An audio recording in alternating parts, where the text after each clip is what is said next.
안녕하십니까. 김경철 TV입니다. 오늘은 부자 마인드셋 14번째 이야기입니다. 오늘은 부자 마인드셋을 우리가 소유하기 위해서는 조급함을 버리라는 얘기를 하고 싶습니다.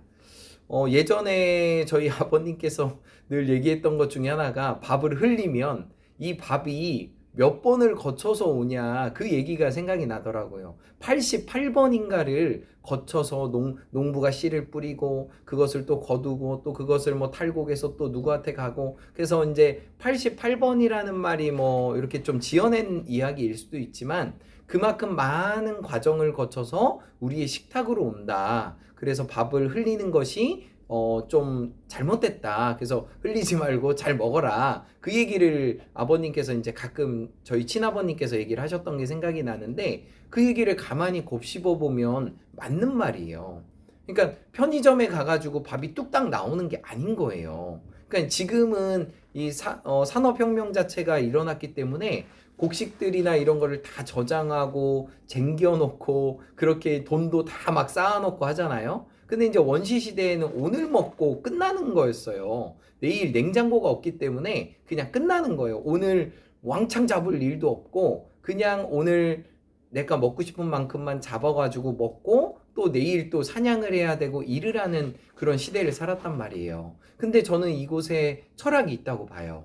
그래서 제가 말씀드리고 싶은 것은 이 조급함을 버리는 건데 조급함을 나는 왜 이렇게 빨리 성공하지 못할까? 나는 빨리 저처럼 억대 연봉자가 되지 못할까? 이런 거를 고민하잖아요. 근데 제가 여러 가지로 월 1,000만 원 이상씩 벌 수 있었던 이유는 저는 솔직히 제가 일하는 것보다 돈을 많이 받는다고 생각을 해요. 저는 정말 일을 많이 하지 않는다고 생각해요. 근데 이제 일하는 게 재밌어요. 저는 조금 일하는 게 좀 재밌고 그리고 제가 성장하는 게 전 너무 좋아요. 그래서 요즘에 생각하는 거는 뭐냐면은 오늘 하루를 함축적으로 살으라는 거예요.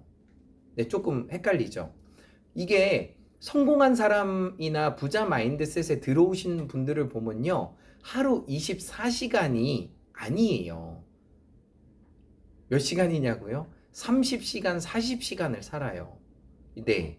그러니까 정말 바쁜 사람한테 옛날 속담에 그 달리는 말에 채찍을 간다는 얘기가 있어요. 또 다른 얘기로 하면 일 잘하는 사람한테 일을 하나 더 준다는 얘기가 있어요. 이거 논리적이지 않지 않아요?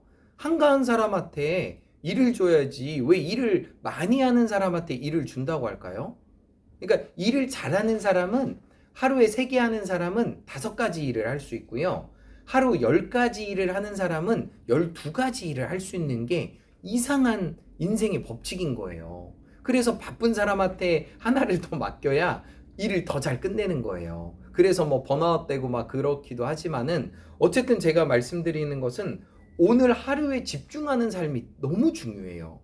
제가 오늘 보통 하루에 많이 만나면 5명, 적게 만나면 3명의 사람을 만나는데 이 사람을 집중해서 만나는 게 중요해요. 그 한 사람을 만날 때 내가 이 사람한테 뭐 보험 얘기도 해야 되고 그리고 또 뭐 대출 얘기도 해야 되고 또 저는 이제 유튜브를 하니까 유튜브도 가입시켜야 되고요. 그리고 또 뭐 제가 또 좋아하는 또 뭐 자동차 이야기도 해야 되고요.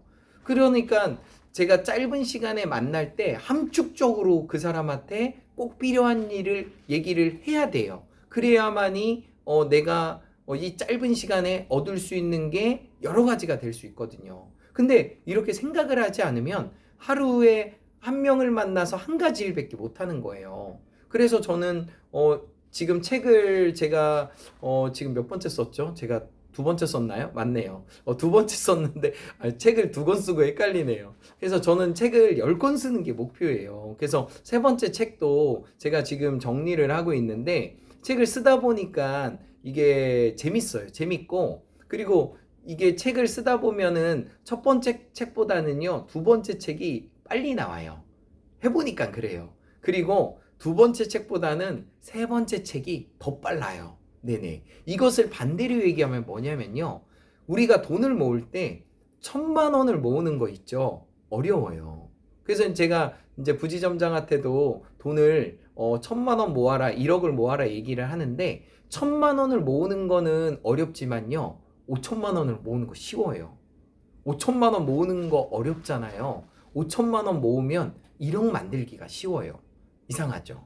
예. 그래서 이 돈에 대한 속성과 원리를 빨리 깨우쳐야 우리가 돈을 벌듯이, 제가 말씀드리고 싶은 것은 인생을 우리가 조급해하지 말라라는 주제로 제가 말씀을 드리고 있는데, 오늘 하루를 함축적으로 사는 게 중요해요. 그래서 오전에 내가 해야 될 일을 리스트를 뽑아서 정리해야 되고, 오후에 해야 될 일을 리스트를 뽑아서 정리해야 되고요. 그리고 저녁 때 해야 될 일을 리스트를 뽑아서 정리를 해야 돼요. 그래서 거기서 내가 체크 하면서 나갈 때 더 많은 일을 하는 거예요. 그래서 성공한 사람들, 부자 마인드셋이 있는 사람들은 오늘을 함축적으로 살아요. 오늘을 진하게 사는 거예요. 우리가 오늘 정말 내가 열심히 살았다 하는 날 있죠. 아침부터 막 부지런히 살고, 점심에도 막 정말 미팅하고, 저녁에도 막 정말 열심히 살 때 있잖아요. 그때 하루에 잠을 딱 자잖아요. 그럼 막 꿀맛이에요, 꿀맛. 근데 아침도 늦게 일어나, 아점 먹고 또 뭐 오후에 뭐 할까 생각해. 그리고 오후에 혹시 뭐 어디 가서 놀 사람 없나 찾다가 저녁 때 TV 보다가 잠들어도 하루인 거예요. 그러니까 이 부자 마인드셋이 완성된 사람들은 하루를 정말로 충실하게 살고요. 정말로 진하게 살아요. 이거를 시적인 표현으로 함축적으로 살으라는 거예요. 함축적으로. 그러니까 한 달 같은 하루를 사는 거예요. 그래서 그거를 깨달으시고 실천을 하게 될 때 미래에 대한 두려움이 점점점 없어지는 거예요. 조금 어렵죠. 그러니까 이 오늘 하루를 내가 이렇게 계속 편하게 살다가 집중하는 순간을 빨리 찾아야 돼요. 그 황농문 교수님이 얘기했던 그 몰입의 시간에 들어가는 거죠. 몰입의 시간. 몰입의 시간에 들어갔을 때 정말 세상과 나는 간데없고 오직 나하고 일이 하나가 되는 거예요. 이걸 그 다른 말로 세상 이야기로 얘기하면 무라일체인가요? 아무튼 이게 세상과 내가 하나 되는 그 시간으로 들어갔을 때 함축적인 시간이 되고, 또 많은 일을 해내는 시간이 되고, 여러 가지 일을 하는 거예요. 그래서 정말 그 대부분의 사람들, 성공한 사람들을 보면 과학자면서 작가, 그리고 뭐 기술자, 그리고 뭐 예술가, 그러니까 이렇게 될 수밖에 없는 게요. 예술을 하다 보면은 글을 쓸 수밖에 없어요. 글을 쓰다 보면은 과학에 대해서 관심을 가질 수밖에 없어요. 과학에 대해서 관심을 가지면 또 다른 세계로 들어갈 수밖에 없어요. 그러니까 함축적인 삶을 살 수밖에 없다는 게 그 부자 마인드셋의 핵심입니다. 그래서 오늘의 주제는 조급하지 마라. 그리고 오늘을 함축적으로 살으라는 게 부자 마인드셋의 주제입니다. 감사합니다. In every way, I'm getting better and better. 나는 모든 면에서 점점 좋아지고 있다. 감사합니다.